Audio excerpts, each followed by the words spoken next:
I tracked every shift in his mood for 3 years.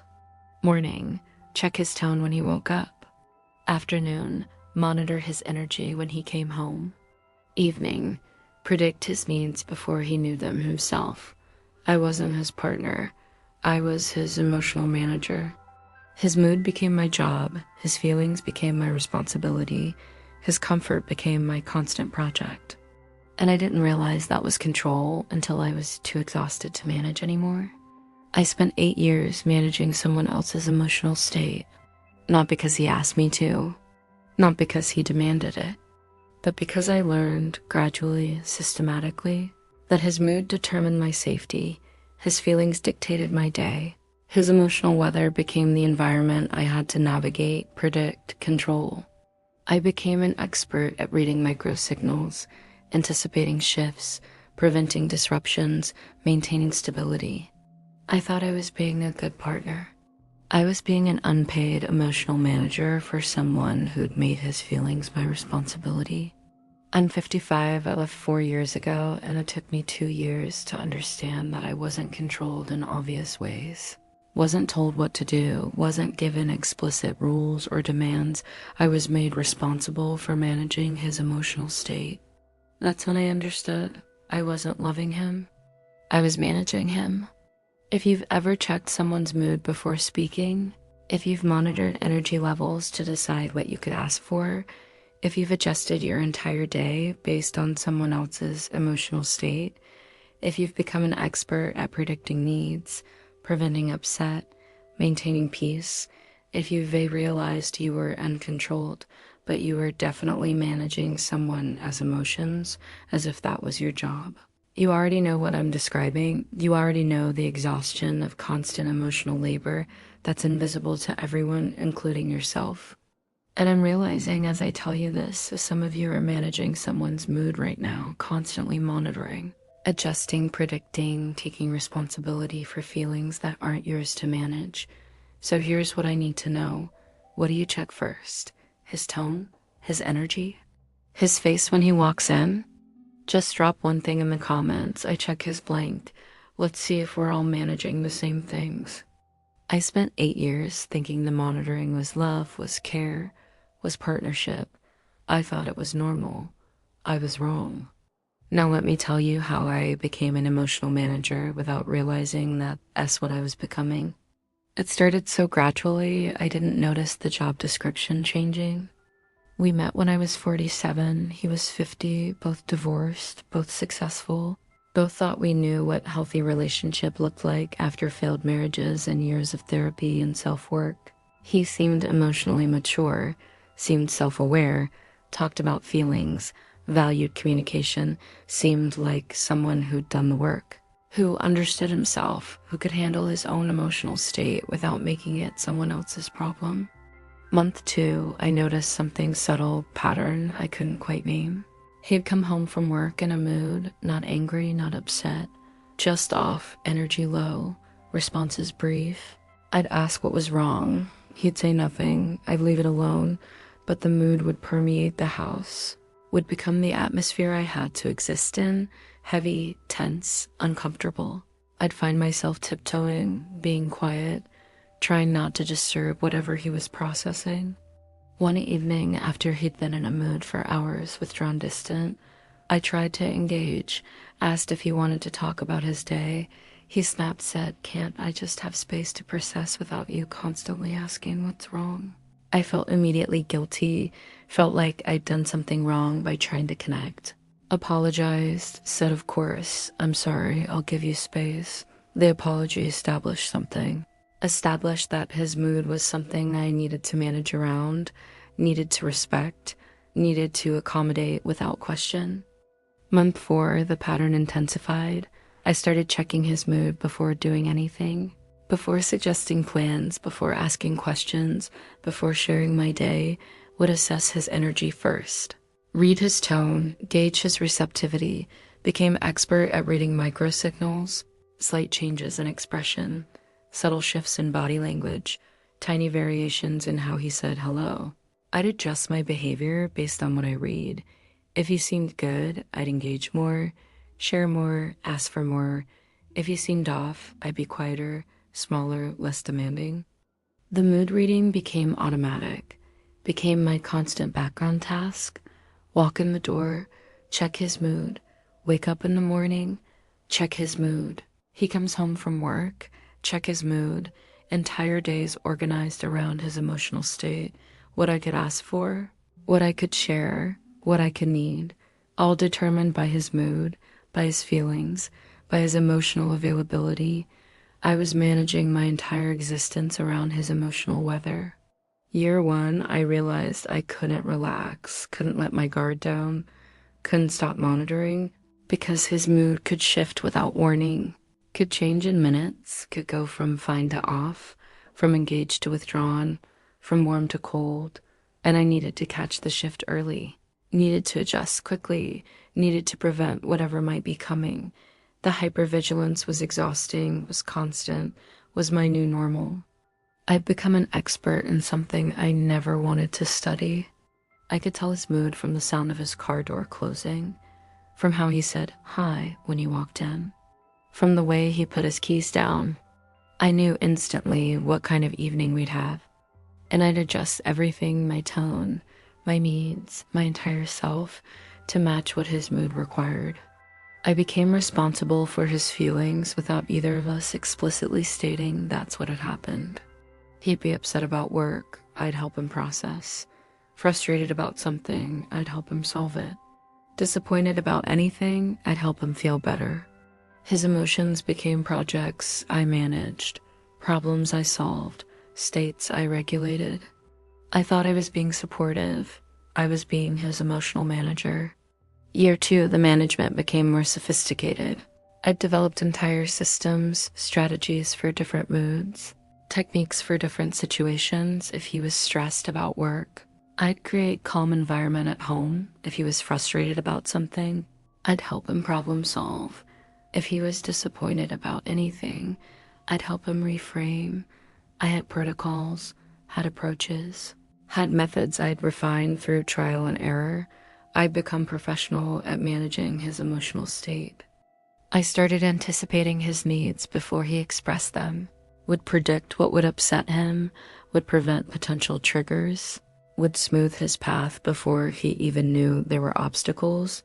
He'd come home to dinner, already made house, already clean environment, already peaceful, not because I wanted to do those things, but because I'd learned that managing his environment prevented his bad moods, maintained his comfort, kept his emotional state stable.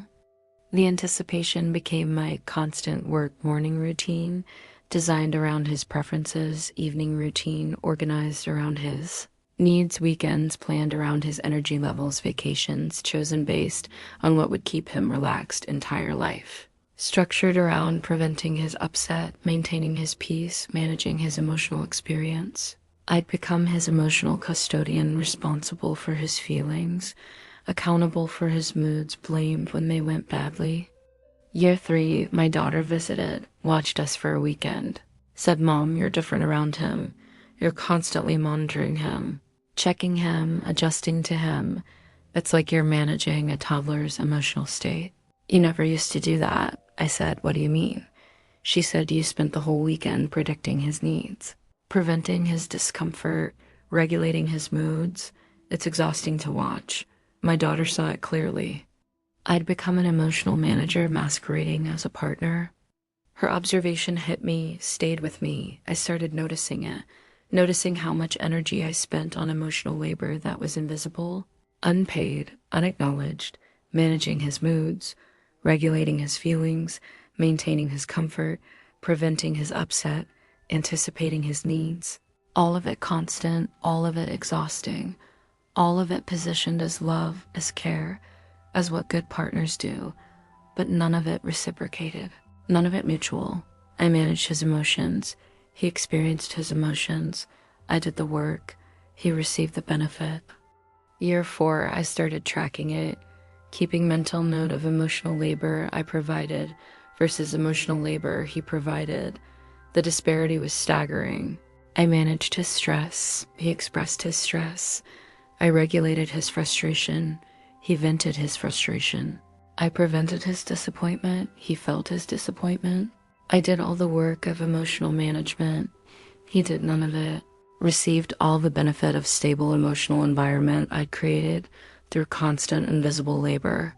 I tried talking to him about it, said I feel like I'm responsible for managing your emotional state. Like your moods are my job, like I have to constantly monitor and adjust to keep you comfortable. He looked confused, said I've never asked you to do that. I've never made my feelings your responsibility. You're choosing to do that. That's on you. I said, but when I don't do it, when I don't manage your mood, you withdraw, you get cold, you make the house uncomfortable. He said, I can't help how I feel. If I'm in a bad mood, I'm in a bad mood. I can't pretend otherwise. He was right. He couldn't help how he felt. But he'd made how he felt my problem, my responsibility, my job to manage, fix, regulate. His feelings were his to experience, mine to handle. His emotions were his to feel, mine to deal with. The labor was invisible to him because I did it so well. Because I'd become so expert at managing his moods, he didn't even notice I was doing it. Thought the stable emotional environment just happened naturally. Didn't see the constant work I did to create and maintain it. That S when I saw it clearly. He made his feelings my job without ever hiring me. And I'd been working overtime for years without pay. Year 5, I stopped managing small tasks. He came home in a mood. I didn't check it, didn't assess it, didn't adjust to it. Just continued what I was doing. Asked how his day was, normal question, normal tone. He snapped, said it was fine. Why do you always have to ask? I said, I'm just asking about your day. He said, I'm clearly not in the mood to talk. Why can't you read the room? I said, I'm not a mind reader. If you don't want to talk, you can say that. He said, I shouldn't have to say it. You should be able to tell. There it was, explicit statement of what had been implicit for years. I should be able to tell, should be able to read his mood, should be able to adjust accordingly. His emotional state was information I was responsible for gathering, interpreting, responding to. His feelings were data I was supposed to collect and manage. He made mood reading my job without ever saying that's what he'd done. And when I stopped doing the job, he got angry. Felt like I was failing at something I was supposed to be doing. I stopped managing more deliberately after that. Stopped checking his mood before speaking. Stopped adjusting my behavior based on his energy. Stopped taking responsibility for his emotional state. The results were immediate. He became volatile, unpredictable, would snap without warning, withdraw without explanation. His moods became chaotic because I wasn't managing them anymore, wasn't regulating them, wasn't creating the stable emotional environment he'd come to expect.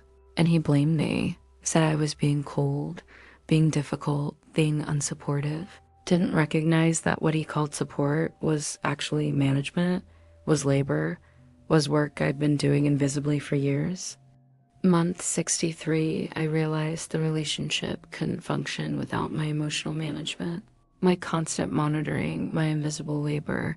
I wasn't his partner, I was his emotional employee, unpaid, unacknowledged. Blamed when I failed, unappreciated when I succeeded. The relationship was built on my willingness to manage his feelings as if that was my job. And without that management, without that labor, there was no relationship. Just his emotions and my responsibility for them. Month 65, I told him I was leaving. He seemed shocked, said I don't understand. What did I do wrong? I said you made your emotions my responsibility, made your moods my job, made your feelings my problem to manage. He said I never asked you to do that, never demanded it. I said you didn't have to ask. You made it clear that your emotional state determined my safety. That your mood was the weather I had to navigate, that your feelings were something I had to manage or suffer the consequences. That's not partnership. That's making someone your emotional manager. He said that's just how relationships work. People support each other, manage each other's feelings, help each other regulate. I said support is mutual. Management isn't. I managed your emotions. You didn't manage mine. I did the labor. You received the benefit. I was responsible for your feelings. You were responsible for nothing. That's not relationship, that's employment, and I quit. 4 years out, I'm still learning what my emotional energy is for. Still learning that I'm not responsible for managing anyone's mood, not responsible for regulating anyone's feelings, not responsible for creating stable emotional environment for someone else. My emotional labor is mine. My energy is mine. My responsibility is my own emotional state, not someone else's. The right person won't make their mood my job, won't make their feelings my responsibility, won't expect me to manage their emotional state as if that's what partners do. I'm learning to notice the signs early, the subtle expectations that someone's mood is mine to manage. Their feelings are mine to regulate.